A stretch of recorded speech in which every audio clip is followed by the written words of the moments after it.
우리는요, 상대방한테 불만이 있을 때 어떻게 합니까? 여보, 당신은 이게 문제야. 왜 이따구로 했어? 이렇게 표현을 하죠.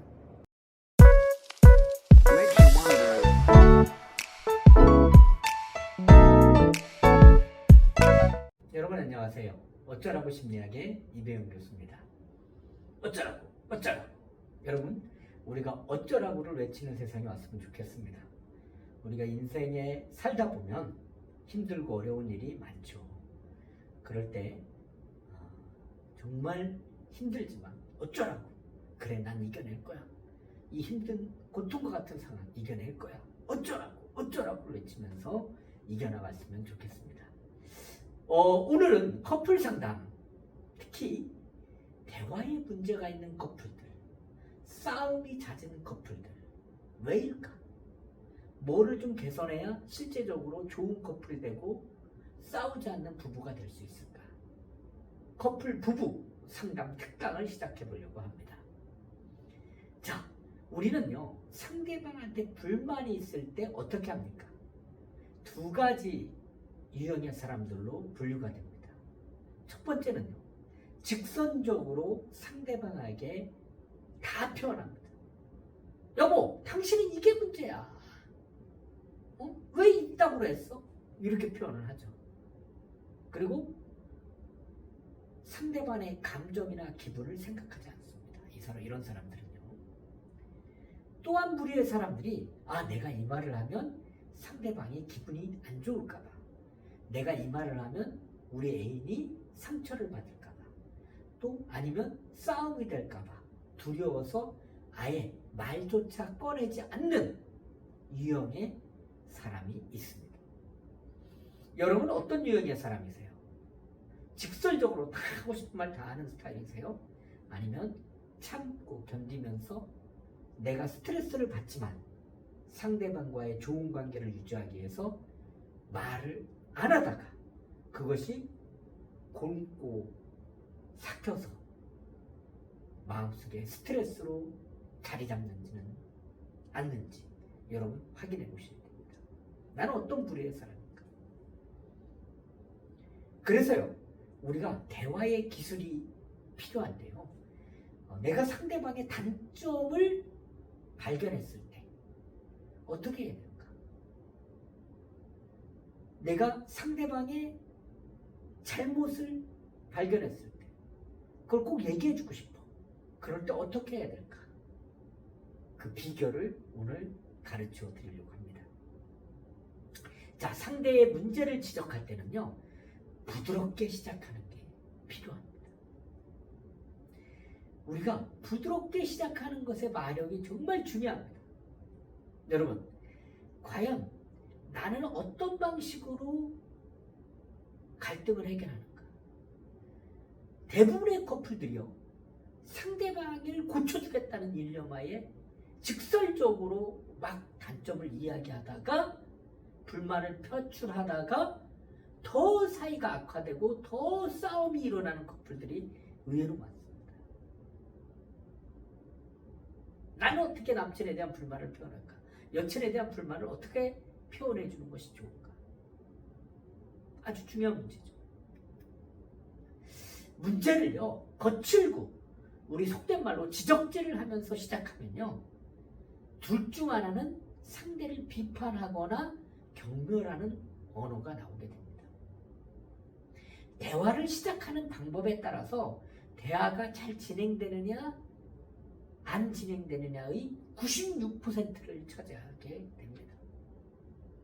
그래서 가트만 박사가요, 연구조사한 결과 부부끼리 대화할 때 부드럽게 시작하느냐 아니냐는 것은 이혼으로 가느냐 아니냐는 거에 결정적인 영향을 미친다라고 연구조사 결과를 발표했습니다.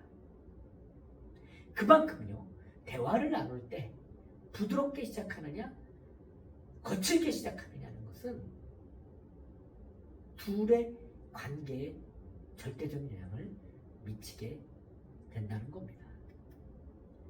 자, 부드럽게 시작하는 것은요, 듣기 일단 편해요. 근데 불평거리를 지적하면 바로 이게 뭘로 이어지냐면 비난으로 이어집니다. 네가 뭐 잘하는 게 있어? 네가 하는 짓이 그렇지. 다 비난이에요.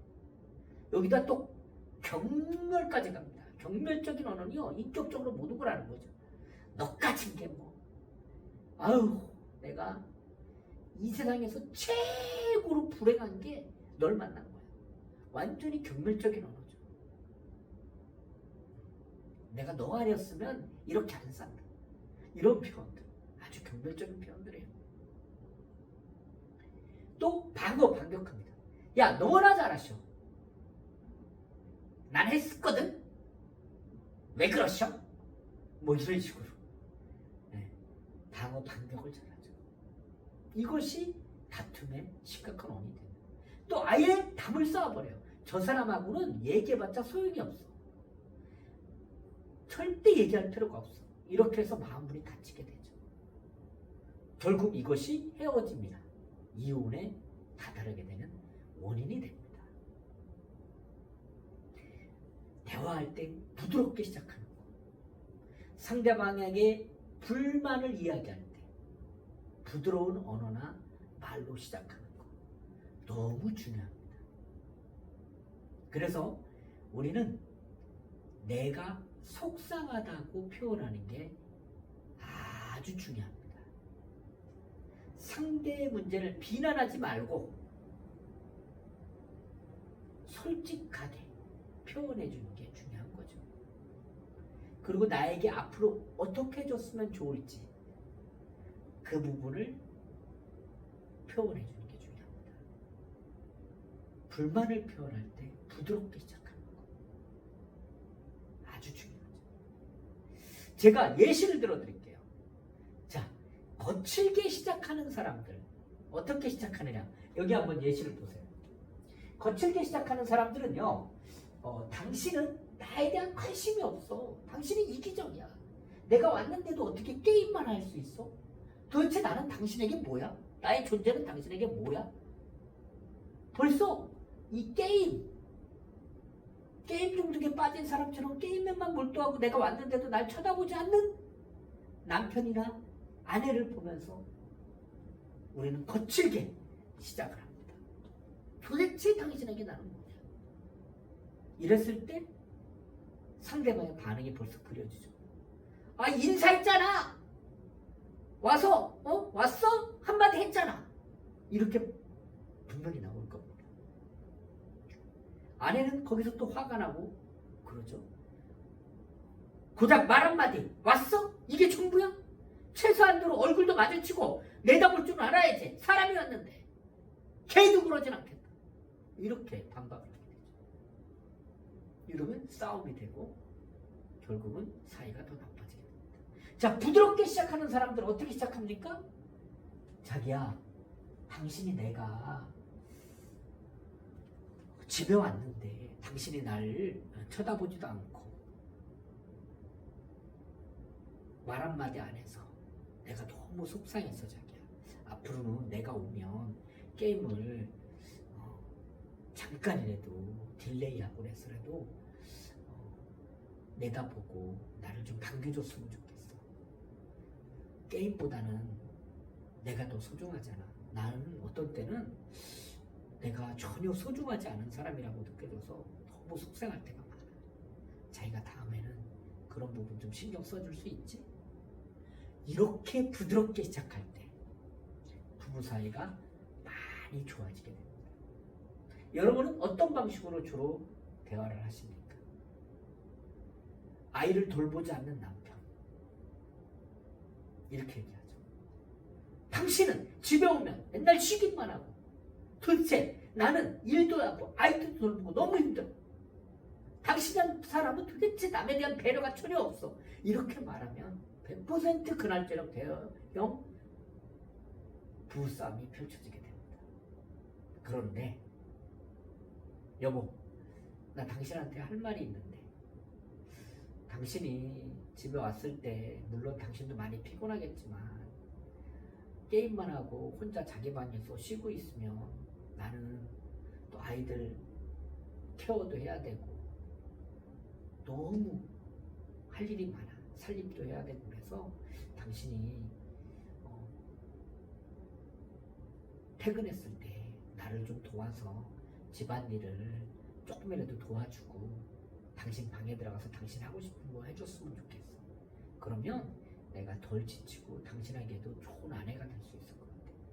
이렇게 표현해주면 훨씬 더 좋은 관계가 유지된다는 거죠.